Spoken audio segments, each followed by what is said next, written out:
Galera, a aula de hoje, né, seria aí o nosso último conteúdo desse terceiro bimestre, dinâmicas sociais, o trabalho e o mercado de trabalho. E aí eu quero fazer um ponto aqui com vocês. As aulas do Centro de Mídias, elas estão trabalhando os conteúdos que estão no currículos, mas como a gente sabe, né, existem aí as habilidades essenciais. Eu estou procurando trabalhar, galera, uma habilidade essencial que é voltada para o trabalho e o mercado de trabalho, né? Que acaba se encontrando com a disciplina de sociologia. Na próxima aula vocês vão entender direitinho isso, né? Esse encontro de sociologia e geografia, se a gente for pensar nos conteúdos. Mas o Centro de Mídias está seguindo uma outra lógica. Eles estão falando ali muito dessa circulação de riquezas no território brasileiro, da economia no Brasil nas últimas décadas até os dias de hoje. O Centro de Mídias está tratando muito sobre esse assunto.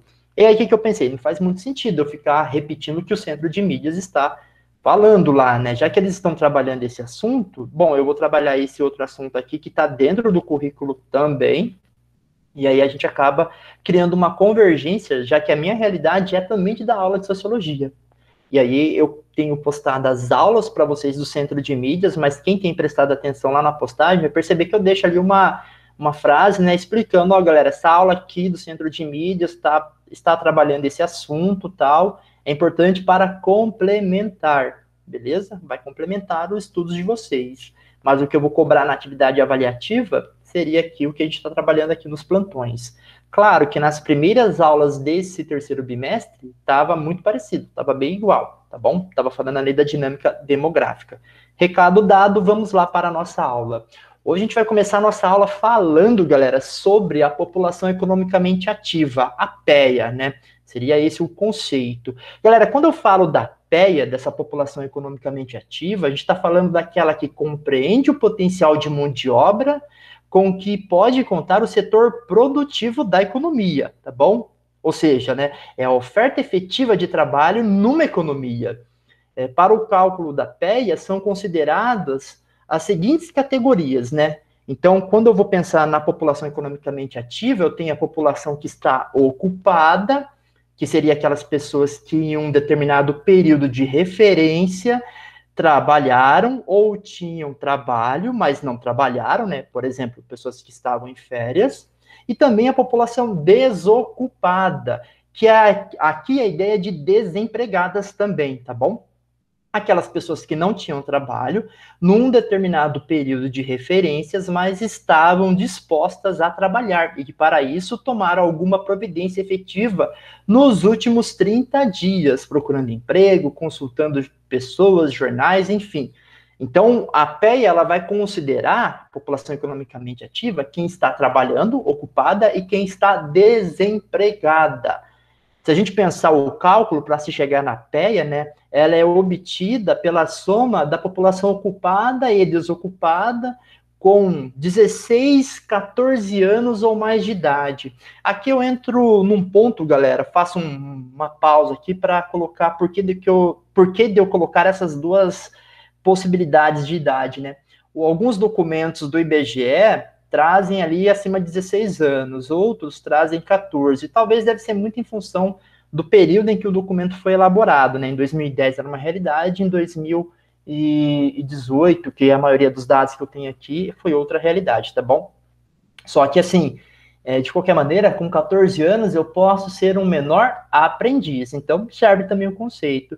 Com 16 anos, a gente já pode assumir aí determinada ocupação no mercado de trabalho, mas também com algumas restrições, né? Entra também nessa ideia do jovem aprendiz, tá bom? De qualquer maneira, quando eu quero falar da PEA, da população economicamente ativa, olhem aí para a nossa pirâmide etária e percebam que eu estou falando basicamente da população adulta, né? Formada aqui a composição etária de adultos, que vai em torno aí de 18 anos, até o período que uma pessoa se aposenta, né? Eu coloquei aqui quase chegando aos 70 anos de idade, né? Porque, galera, mesmo as pessoas se aposentando aos 60, aos 65 anos de idade, de maneira geral, né? Porque a gente sabe que tem pessoas que se aposentaram antes, elas podem continuar trabalhando, elas podem ainda ter um papel economicamente ativo, tá bom? Então, esse é o primeiro conceito. A PEA, a população economicamente ativa. É aquela que trabalha, né, acima de 14, 16 anos. Pensando agora, onde essa PEA está distribuída, né? Ela está distribuída nos setores de atividades econômicas de um determinado país, né? Ou melhor, né? No caso aqui a gente está pensando no Brasil. Então, quando a gente vai verificar a distribuição dessa PEA, ela pode trabalhar no setor primário.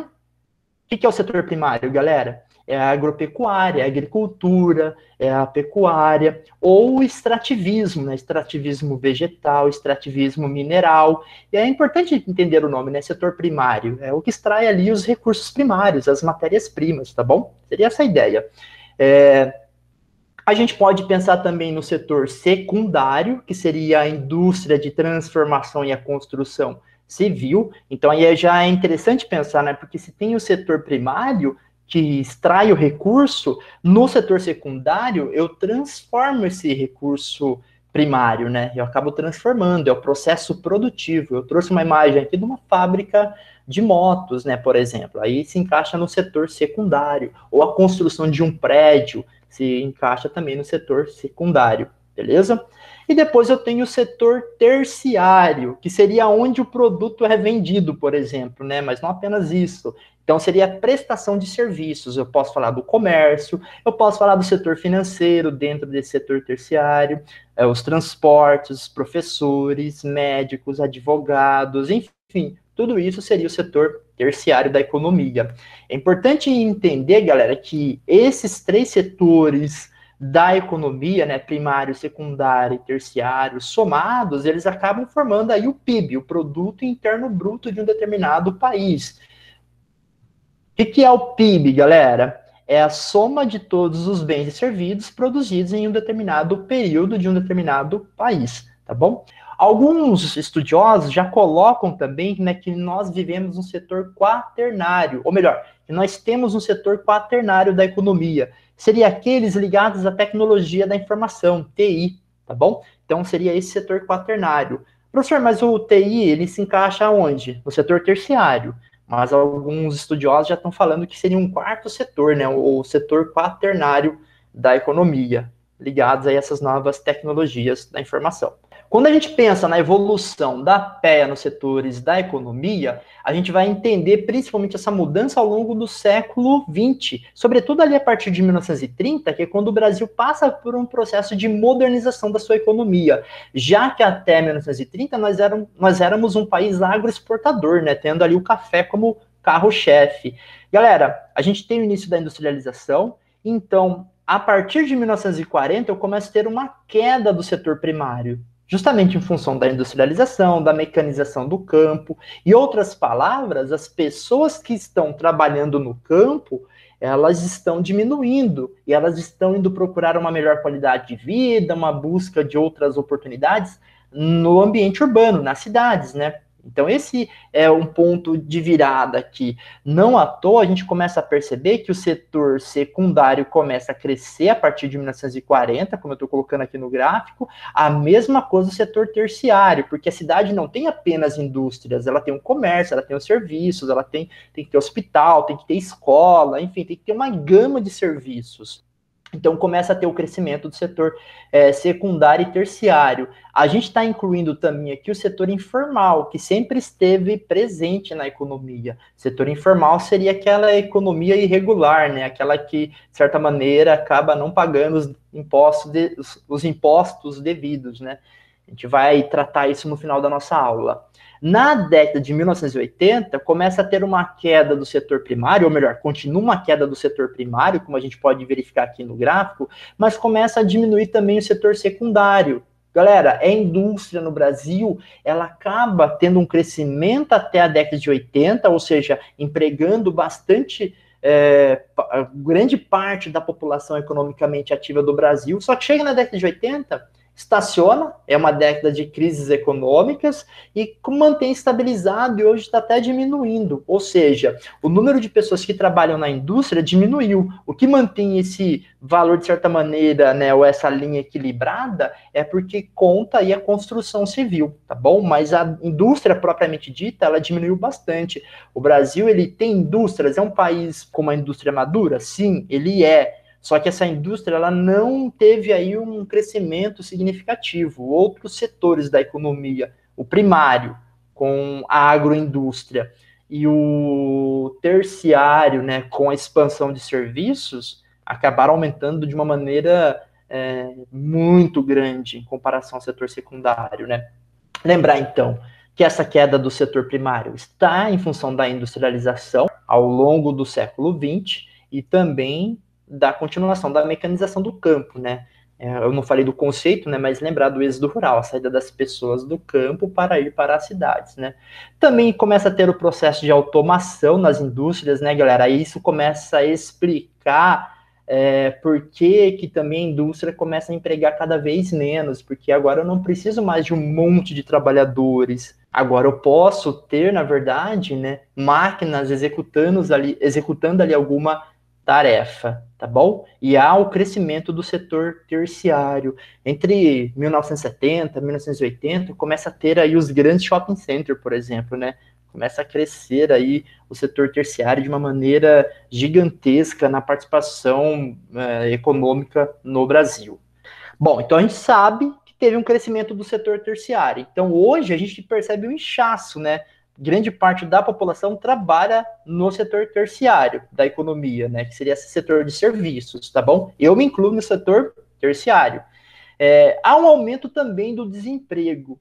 Galera, só que o desemprego pela OIT, né, ela também tem uma classificação, a OIT é a Organização Internacional do Trabalho, na qual eu vou dividir o desemprego em dois, o estrutural e o conjuntural. O estrutural, galera, seria em função de um avanço tecnológico, tá bom? Esse seria o desemprego estrutural. E o conjuntural seria o desemprego em função de uma crise econômica. Eu queria que vocês pensassem num exemplo de um desemprego estrutural, em função de um avanço tecnológico. O carinha que fica no ônibus, que ficava no ônibus. Cobrador. Ele não existe mais, né? Por que ele não existe mais? Só aceita passe agora. Agora, meu velho, ou você abraça o avanço tecnológico, ou você tá fora. Então você teve uma eliminação de um posto de trabalho. Até pouco tempo atrás, eu poderia ter ali um posto de trabalho, o emprego de cobrador. Hoje existe esse emprego, galera, nos ônibus de Campinas? Não. É um emprego que vai ser eliminado. Esse é o desemprego estrutural. E o conjuntural fica fácil, né, então, para entender. O Covid, né, agora. A crise econômica, em função, por exemplo, do coronavírus, né? É uma crise econômica desencadeada a partir de uma questão de pandemia. Aliás, né, verdade seja dita, nossa crise econômica, na verdade, ela já começou bem antes, né? Ela não começou com o coronavírus. Nós já estávamos numa situação ruim e a situação do coronavírus acabou, de certa maneira, agravando. Então, esses conceitos, chave, importante entender, e vocês conseguiram citar exemplos aí, tá bom? Avançando, galera, quando eu vou olhar os setores de atividades econômicas, eu vou conseguir perceber o seguinte ponto, né? Esse dado eu tirei lá do IBGE. A agropecuária, né? Quando eu vou pensar aí na participação de valores, né? Acumulados aí no quarto trimestre do ano de 2018. Foi tirado ali de uma PNAD do IBGE, né? Que é uma pesquisa nacional por amostras, né? Então, ela mostrou aqui basicamente o quê? Que em termos de participação e valor adicionado do PIB, a agropecuária, né, ela teve uma participação de 6%, né, ou melhor, de 5%. O comércio, né, separado do setor de serviços aqui, ele teve 13%. E o setor de serviços, galera, 60%. A gente pode pensar no setor financeiro aqui como um grande elemento desse setor de serviços, para ficar mais claro para vocês. E a indústria, ela teve uma queda, né, se a gente comparar lá na década de 90 até 2018, ela tem aqui uma participação em torno de 21%. Agora, um dado que não está colocado aqui, né, se a gente for pensar, é que é o seguinte, galera, o setor de serviços, ou melhor, o setor terciário da economia brasileira, né, ele é muito importante hoje. Ele emprega muitos. Provavelmente vocês devem conhecer mais pessoas que trabalham ou em comércio ou em outros setores de prestação de serviços do que numa indústria, tá bom? Diminuiu bastante o emprego na indústria propriamente dita. Então, mais de 70% do PIB, né, do Produto Interno Bruto, e 75% dos empregos estão no setor terciário, daí a sua importância. E esse é um dado importante porque eu vou verificar o seguinte ponto, quando eu olho para um país desenvolvido, ele tem exatamente essa correspondência da participação do setor terciário na economia. O setor terciário é o que emprega mais. é o que gera mais receita para o PIB. Quando eu verifico isso para um outro país pobre, eu vou verificar que, na verdade, é o setor primário que acaba ganhando mais expressão no conjunto do PIB. Né? Aqui no país desenvolvido é o setor terciário, tá bom? No país desenvolvido, ou, professor, o Brasil é um país desenvolvido? Então, não é que ele é desenvolvido, né? Mas o Brasil também não é um país miserável do ponto de vista econômico, né, galera? Apesar dos problemas que nós temos aí no nosso IDH. Bom, então, as receitas no setor terciário por regiões, né, já que o setor terciário é o mais importante, ele se encontra, né, distribuído da seguinte maneira. A gente vai verificar, por exemplo, que o norte, que tem uma economia muito extrativista, o setor terciário é bem pequeno lá. O nordeste, se a gente for entender o setor terciário, queria que vocês pensassem comigo, galera, qual o setor da economia dentro do setor terciário, portanto, de serviços, ali na região nordeste, que seria importante? Turismo? Eu ia falar turismo, né? Perfeito, exatamente, é o turismo. Então, por isso que o Nordeste acaba ganhando essa expressão aqui de 10,3%, né, nessa participação da receita bruta no setor de serviços. Galera, aqui eu só estou olhando os serviços, né? Eu deixei de olhar o setor primário e secundário, já que o setor de serviços é o mais importante setor da economia do Brasil. Aí eu vou verificar o Centro-Oeste, ele está num processo de crescimento, tá bom? Mas ele corresponde hoje a 8%. E a gente verifica o Sul, né, com 15,7%. A grande expressão aqui, galera, é o Sudeste, né? Com quase 65%, né, da receita bruta concentrada. E a gente pode pensar desde o setor financeiro, das empresas de telecomunicações, dos principais shopping, enfim, a gente começa a verificar como a região Sudeste, de certa maneira, ela concentra, né, a receita bruta na área de serviços. A gente consegue entender claramente isso. É um pouco a ideia que nós já trabalhamos da região concentrada, né? Aqui a gente verifica bem essa ideia de região concentrada. O Sul e o Sudeste junto dão bem mais que a metade de todo o resto do país. Então nós temos agora, né, um país urbano, em que a demanda por serviços ela vem se tornando cada vez maior, é isso, é muito claro. Há uma mecanização agrícola no campo que continua, e hoje eu acabo tendo mais uma mão de obra ali especializada no campo, e muitas vezes até ligado ao setor terciário, né, porque quando eu vou pensar nas empresas que fornecem equipamentos para o campo, pertence ao setor terciário, né, quando eu penso ali numa loja vendendo maquinário.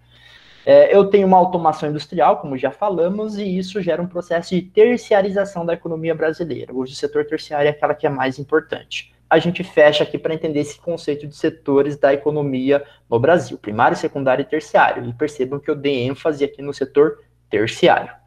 Bom, agora a gente vai falar um pouco sobre a questão relacionada ao desemprego. Galera, esse dado eu peguei ontem, né? Então, o número de desempregados ou de desocupados no Brasil alcançam aí aproximadamente 12,8 milhões de habitantes. Isso são os dados aí do segundo trimestre de 2020. A taxa de desemprego, de desocupação, como está colocado aqui no mapa, ela corresponde a 13,3% da população, ou 13,3% da população economicamente ativa. Já que é importante entender aí, né, galera? Eu tenho a população economicamente ativa, mas eu tenho uma população economicamente inativa. Né? É importante entender esse conceito. Vamos entender agora a ideia de desemprego. O que é desemprego? Né?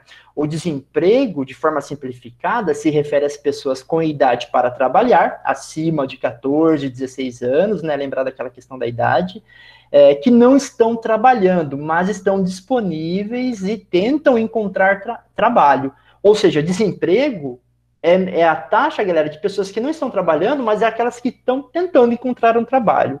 Logo, se eu parei de procurar trabalho, eu não entro mais dentro, né, dessa taxa de desemprego, tá bom? Eu não entro mais dentro desse índice.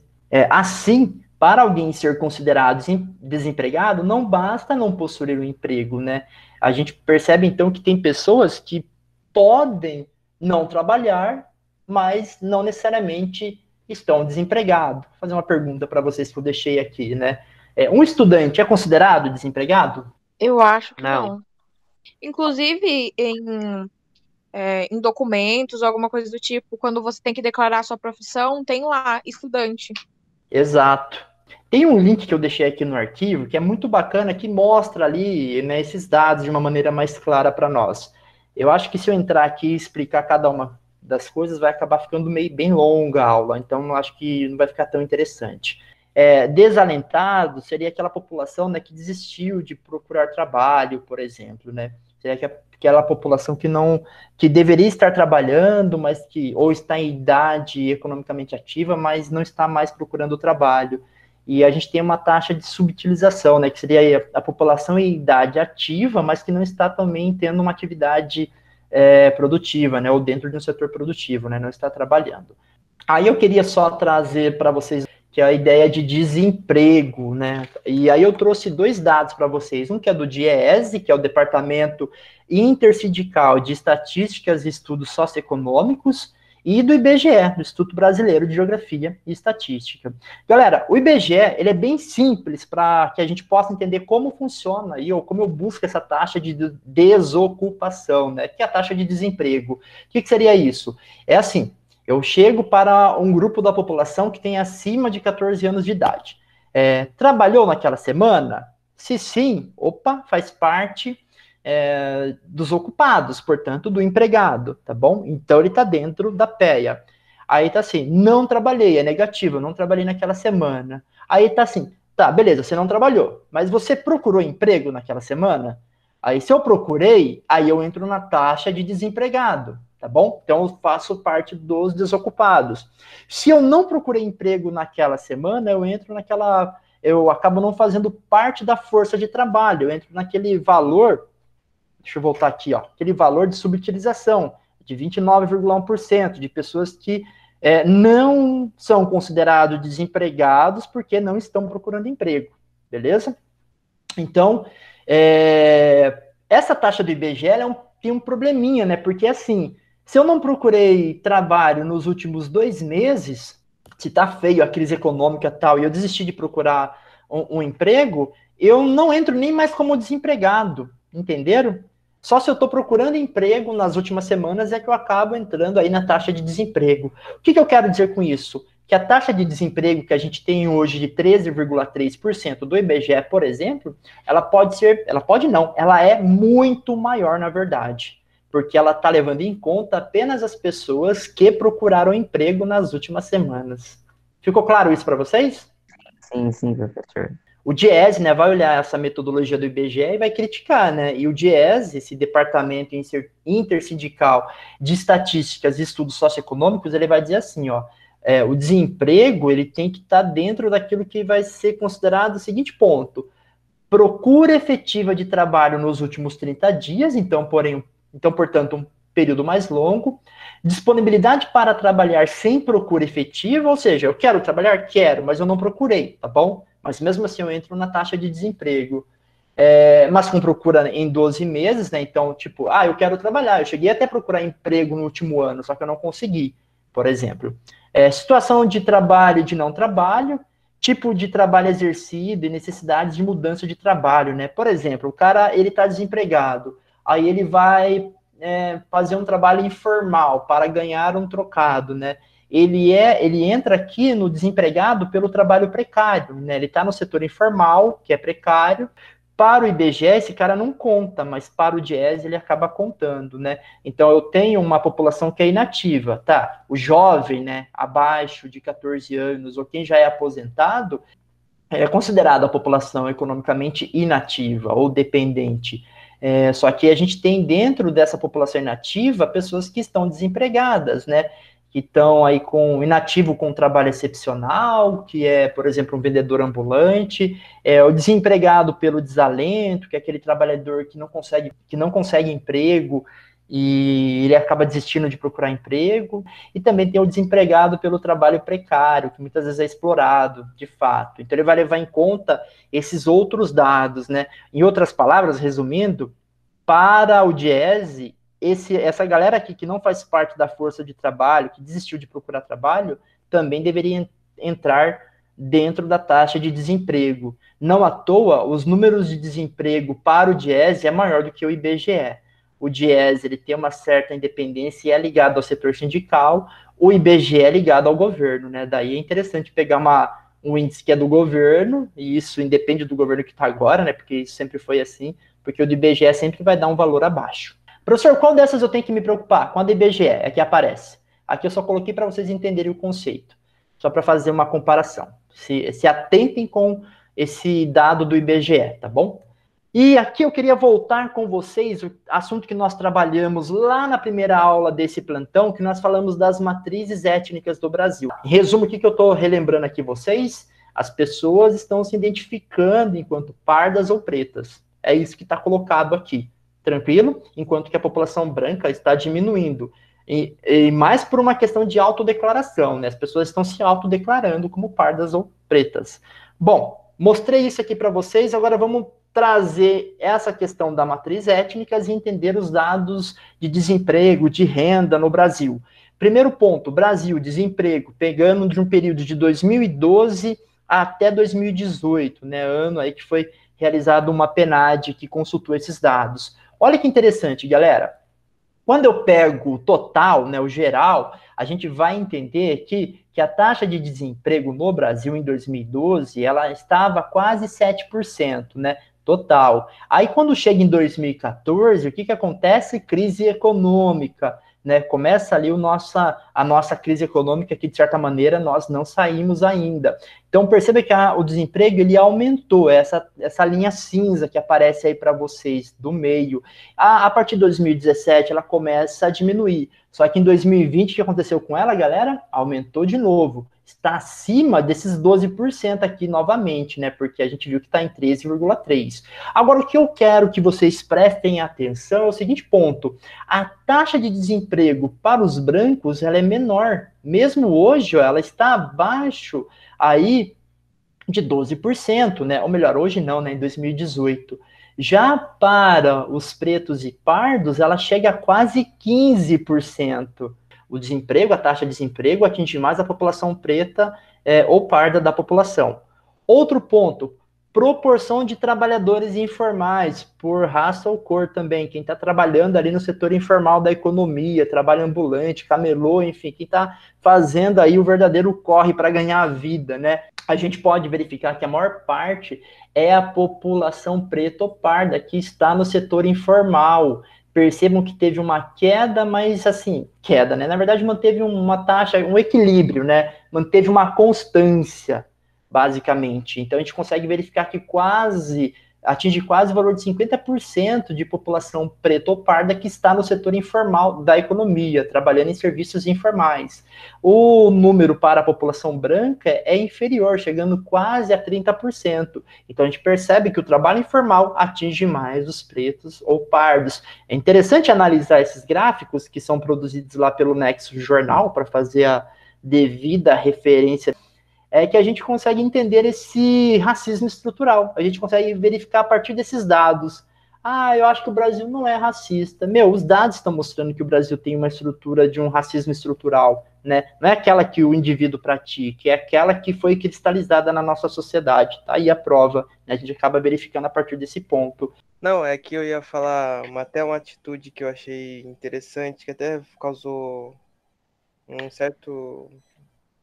Não sei a palavra, mas que ficou assunto assim no Twitter e tal, foi a da Magazine Luiza, que ela falou que só ia contratar pessoas negras e tal, e aí tava esse negócio de racismo reverso, essas coisas. Racismo reverso, né? Cada vez que alguém fala isso, me dá vontade de...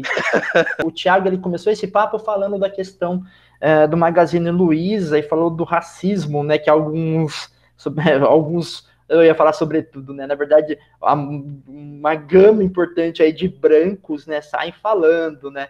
Que, existe um racismo reverso, isso é um racismo... balela isso, né? Quando a gente fala ali da Magazine Luiza, é que a gente vai verificar que nos cargos de chefia, né, diretores, né, executivos ali de uma determinada empresa, como é o caso aí da Magazine, o número a porcentagem da população preta ou parda que ocupa esses cargos é muito menor, né? Isso reflete nesse dado que eu estou colocando aí na tela, por exemplo, para vocês, né? A renda média do branco é muito superior, é a linha azul que está aparecendo aí na tela para vocês. Ela é superior, a do negro ela é bem abaixo. Se a gente pegar em média no Brasil, eu estou pegando uma média, né? É claro que se for olhar por estratos diferentes da população, isso vai ser gritante, mas aqui pegando essa média, a gente vai ver que o branco ganha entre R$ 2.500 e R$ 3.000 em média, né? Mantém aqui um equilíbrio nos últimos anos. E o negro, né, ou melhor, o preto ou pardo, ganha em torno de 1.500, né, em média, né, de salário. E a média no total, né, chega entre 2.000 e 2.500. Seria isso, basicamente. 2 salários mínimos, um pouquinho a mais, né, de fato. Tá bom? Então a gente consegue perceber claramente essa disparidade, né? Ter um cargo de direção numa empresa é importante. Essa é uma ação importante. E aí é exatamente esse ponto. Aí vem uma galerinha branca falar que isso é racismo reverso. Vão, né? Não é nada disso. Não é nada disso, né? Pelo contrário, é a busca de dar representatividade a um grupo que era a maior expressão da população brasileira. É isso, né? É corrigir coisas estruturais. E quando uma empresa privada faz isso, já é um ganho. Claro, né, que uma galera também acaba falando, mas é uma empresa, a gente não está pensando na lógica de exploração e tal. De qualquer maneira, é um avanço. Aqui eu entro em outro ponto, galera. Prestem atenção nesse gráfico. Rendimento médio real por sexo e cor ou raça. Aí eu vou analisar aqui 4 dados, né? Homem branco, acima de R$ 3.000. Lembrar que isso é uma média, né? Dependendo do grupo que eu vou olhar, isso é mais gritante, né? Então, acima de R$ 3.000. Mulher branca, acima de R$ 2.000, né? Parecida ali, muito próxima a R$ 2.000. Homem preto ou pardo, né? Entre aproximadamente R$ 1.500, R$ 2.000, né? Em média aqui. Se a gente pegar esse dado que vai de 2012 até 2018. Eu estou usando todas as tabelas do Nexo, né? De uma reportagem que eu peguei que resumem essa aula. E a mulher preta ou parda, galera, muito próximo a R$ 1.000. E aí a gente vai falar daquilo que nós conversamos lá em sociologia. Galera, as mulheres acabam ocupando cargos, né? São desprestigiados por grande parte da população, né? Então, trabalho doméstico, por exemplo. Quando eu vou verificar uma novela, assistir uma novela, filmes antigos, assim, tal, nem tão antigos, na verdade, né? Até recente, sempre aparece ali uma mulher negra fazendo o papel ali de empregada doméstica. O motorista é um negro, né? O jardineiro é um negro. Ou seja, sempre você não vê aquilo que o Thiago colocou, né? Da questão da Magazine Luiza, o negro ali ocupando um cargo de expressão. Daí uma ação importante, né? Essa é uma questão de representatividade importante. E, galera, quando eu verifico esse dado aqui, olha a diferença, né, da mulher preta ou parda para o homem branco salarial, é enorme, né? Mais de 100% a diferença, tá bom? Então a gente consegue ver claramente essa questão. Bom, trabalho e desigualdade de gênero, aquilo que nós já estamos conversando, né? As disparidades no mercado de trabalho, pensando sobretudo relacionado à questão da mulher, né? As mulheres são 44,1% da PEA, da população economicamente ativa. É importante lembrar que no percentual da população de composição, nós temos mais mulheres no Brasil do que homens. Porém, grande parte das mulheres estão fora da população economicamente ativa. E a gente sabe por quê. As questões culturais aí, na qual cabe à mulher os serviços domésticos, né? Isso é uma construção cultural que está enraizada, cristalizada na nossa sociedade. De certa maneira, as disparidades que nós vamos verificar é o seguinte ponto. Para além dessa questão de ser inferior na PEA, né, na população economicamente ativa, a remuneração mais baixa que a dos homens, mesmo realizando as mesmas atividades, isso é um fato. As diferenças salariais em média, né? Aqui eu tô pegando no geral, tá, galera? Não tô usando mais ali aquela divisão entre mulher negra, homem branco e tal. Tô pegando no geral, tá bom? As diferenças salariais são enormes, né? A gente consegue verificar através desse gráfico que está colocado aqui, né? A barra vermelha representando as mulheres, a barra em azul representando os homens, né? Mostrando essa diferença de renda. A taxa de desemprego é maior que a dos homens, ou seja, atinge mais as mulheres. Nesse período de pandemia, então, nem se fala, né? Que coube a mulher cuidar ali dos trabalhos remotos, mas também cuidar das questões relacionadas a casa. E aí acabou que várias mulheres perderam emprego nesse período de pandemia, né? A baixa participação nos cargos executivos das empresas. Então, além de ter aí a baixa representatividade, quando eu vou falar da população negra, né, que tem poucos cargos executivos nessas empresas, as mulheres é a mesma coisa. A gente pode entender, por exemplo, na questão da participação política. Em Campinas, galera, aqui na Câmara de Vereadores, né, em torno de 31 vereadores aproximadamente, eu tenho uma mulher apenas, tá bom? Então, só para ter uma ideia. A proporção de mulheres inseridas no mercado de trabalho formal com carteira assinada ainda é menor que a dos homens. Por exemplo, né, quando eu falei lá das empregadas domésticas, grande parte não tem carteira assinada, mesmo tendo uma lei aí que foi construída na última década para dar direitos formais, né? Tem muitas trabalhadoras que não têm emprego formal e também estão submetidas à dupla jornada de trabalho, pois o cuidado da casa ainda é visto como uma obrigação feminina, né? Está cristalizada na nossa sociedade. Eu peguei essa notícia dessa semana, né? Dupla jornada faz mulheres trabalharem 3,1 horas a mais que os homens. Ou seja, a mulher tem o trabalho dela ali, quando ela chega em casa, ela vai cuidar da roupa, da alimentação das crianças, da faxina da casa, então elas acabam tendo uma dupla jornada, né? O trabalho dela e o trabalho em casa. A gente tem aqui cargos de gerência nas empresas, a gente verifica aí mais de 60% ocupado por homens, e abaixo de 40% ocupado por mulheres. Isso, como eu vou falar em meritocracia, sendo que obstáculos para as mulheres são enormes, né, quando comparado com os homens, beleza? Não basta ser mulher, sofrer já tudo que uma mulher sofre por causa do corpo, você ainda tem medo de andar na rua por sofrer um assédio e ainda por cima é inferiorizada, tem que ficar com o trabalho doméstico, é mais difícil de entrar no mercado de trabalho, sempre tem aquele machismo que vem lá e fala assim, porque você é mulher, você não vai conseguir fazer tal coisa. É complicado. Professor, por que quando uma mulher vai fazer uma entrevista de emprego, sempre pergunta para ela se ela tem filhos ou se ela pretende engravidar? Por que não perguntam isso para o homem, se ele tem filhos ou se ele pretende ter filhos? É exatamente esse o ponto, né, que vocês estão tocando aqui. É o machismo estrutural. Quando a gente fala de sociedade patriarcal, é nesse sentido, né, galera? É como se o caminho para o homem está livre. O homem era colocado como um prestigiado nesse sistema, né? Porque ele tem todo o caminho livre, sendo que ele também faz parte, né? Ele também tem um filho, né? Ele também tem um filho ali, ele também tem as suas responsabilidades. Isso é um debate muito bacana de se colocar aqui, galera. Mas é como vocês falaram, não basta ser mulher e enfrentar todos os problemas que há na nossa sociedade, né? Sobretudo essa questão relacionada ao assédio e tal. No mercado de trabalho a gente consegue verificar a presença também dessa evidência do machismo estrutural. Só para fechar nossa aula, então, quando a gente vai falar de trabalho informal, seria aquele percentual da economia do Brasil que está na informalidade, né? Que não é, abre aspas, legal, trabalho legal, né?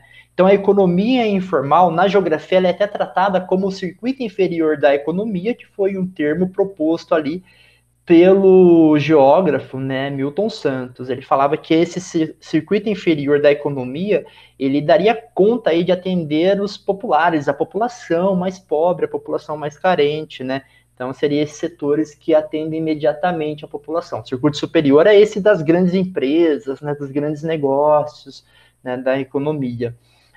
Quando eu falo, então, de trabalhadores informais, eu estou falando daquele que tem uma baixa qualificação, muitas vezes não completou os estudos, há uma falta de perspectiva, né? Então, por exemplo, não contribui com o sistema de previdência social, então tem toda uma questão problemática aí, porque são pessoas que também vão ter vários problemas lá no futuro. E, no imediato, eles não possuem os direitos sociais básicos. Um trabalhador informal, se fica doente ou sofre algum acidente, ele fica desassistido pelo Estado, né? Já que ele não paga, ou, de certa maneira, não tem uma regulação por parte do Estado ali para que ele pague os devidos impostos e tenha direito à seguridade.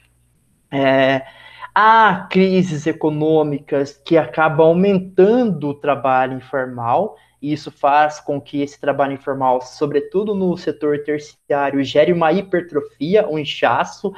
Eu trouxe um exemplo aqui do camelô, que simbolize esse trabalhador informal, mas eu posso pensar no cara que vende o cafezinho ali no ponto de ônibus, eu posso pensar no ambulante na rua, nos camelódromos, nas cidades brasileiras. São esses que fazem parte desse setor terciário. Aumentou, há uma hipertrofia. Né? Por quê? Porque o setor formal não emprega, e eu tenho que ir para o setor terciário, trabalhar na informalidade. E aí, se eu analiso, galera, na década de 2000, né, no início, e até 2014, o setor do trabalho informal, ou melhor, o setor da economia informal, ele teve uma queda, ele foi diminuindo. Aliás, eu tenho um dado aqui, ó, só para vocês terem uma ideia, eu estou com o dado aqui na mão. Tamanho da economia informal em porcentagem. Em 2003, que não está aqui nesse dado, ele era de 21%, tá bom? E foi diminuindo, chegando, né, em 2013 a 16,2%. Aí percebam que estacionou e voltou a subir, ou está subindo novamente, né? Ou seja, a gente está vivendo um período de crise econômica, logo aumenta aí o número de trabalhadores na economia informal. Então, o percentual avança, né, na composição do produto interno bruto brasileiro, né, em porcentagem. Beleza? Meu povo, com isso nós fechamos a aula, né? Opa, tem dúvidas, galera, sobre isso aqui? Eu nem perguntei, né? Dúvidas sobre isso? Eu ia perguntar se os ambulantes entravam nesse trabalho informal, mas aí você já respondeu.